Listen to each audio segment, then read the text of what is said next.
Leaders have started arriving in India's capital, New Delhi, for the G20 Summit. The leaders of the world's major economies will kick off their discussions to coordinate policy on food security, debt problems, climate action and the war in Ukraine. Several leaders are already here. UK Prime Minister Rishi Sunak has landed. He was accompanied by his wife Akshata Murthy. Sunak is expected to urge for more support for Ukraine in the summit. Apart from that, a discussion on the India-UK trade deal and immigration policies is also expected. Leaders from Japan, the African Union, Bangladesh have also arrived. Earlier today, the Italian Prime Minister Giorgia Meloni and the Argentine President Alberto Fernandez arrived in New Delhi.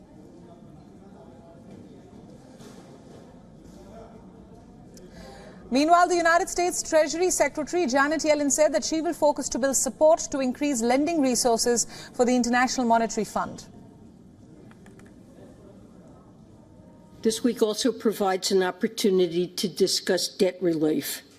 We continue to support efforts to provide predictable, orderly, and timely debt relief to countries, including under the Common Framework for Debt Treatment, where progress has been too slow.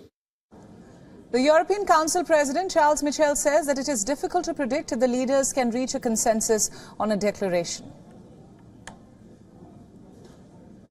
I'm just observing that last time when we had the last meeting of the G20, we succeeded and we had a common statement, we had a declaration, and I'm observing that for some countries it seems to be more difficult today to agree on a clear position, condemning and also sanctioning Russia for this decision to launch this war against Ukraine.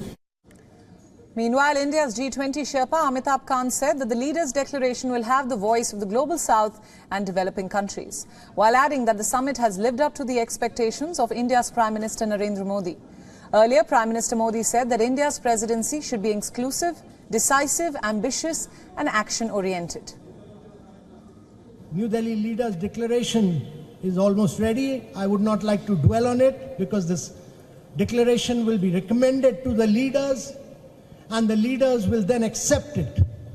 And only after it has been accepted by the leaders, we'll be able to talk about the actual achievements of this declaration.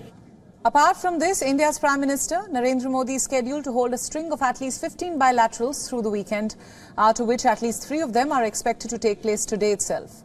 According to the tentative schedule of bilaterals being held in India, Prime Minister Modi will meet with US President Joe Biden, Bangladesh's Prime Minister Sheikh Hasina, along with the Mauritian Prime Minister.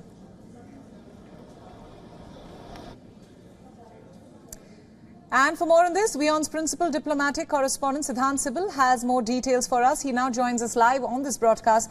Siddhant, the Chinese Premier Xi Jinping will not be coming. He is skipping the summit. That, of course, is the big news.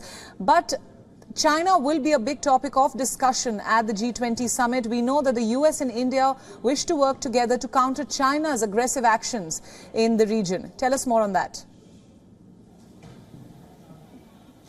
Well, Priyanka, China remains topic of discussion, conversations, whether it's here in Delhi or whether it was in Jakarta where the ASEAN summit meetings took place. But here in Delhi, it matters more in terms of course, the Chinese presence skipping the G20 meeting without giving any reason. And also, the resistance the Chinese side has been showing when it comes to the joint statement. They have been opposing everything possible that India is proposing. India's philosophy, the theme, which is the world is one, is also being opposed by the Chinese side. But the Indian side, of course, publicly has tried to downplay that. We saw how there was a question to which India's G20 Sherpa Amitabh Kant said that China is a multilateral player, but all in all, when it comes to the bilateral component of it, many see the Chinese presence skipping the summit here in Delhi is because of the ongoing tensions at the border. We know that relationship between the two countries have fallen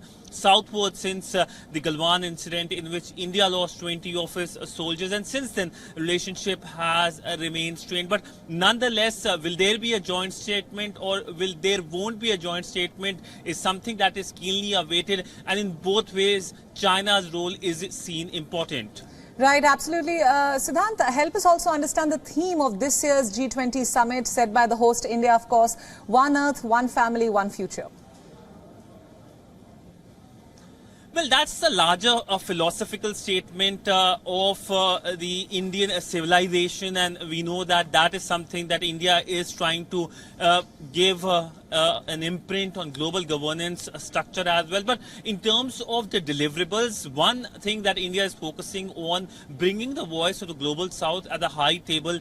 You know that India earlier this year hosted the summit, the Voice of the Global South Summit, that feeds into this year's G20 Summit that will start tomorrow, and also to bring Africa on the high table by making sure that African Union becomes a permanent invitee, a permanent member essentially of the G20 grouping. In fact, the African Union's chair, that is Comoros President, is already here in Delhi, and there will be a bilateral also between the Indian Prime Minister and the Comorosian President as well. But all in all, India is trying to give a touch of the global south, the concerns of the global south being discussed. Of course, the north, the global north or the western countries are keen on more focus on Ukraine. So how India as the host balances the two sides is something that will be keenly awaited.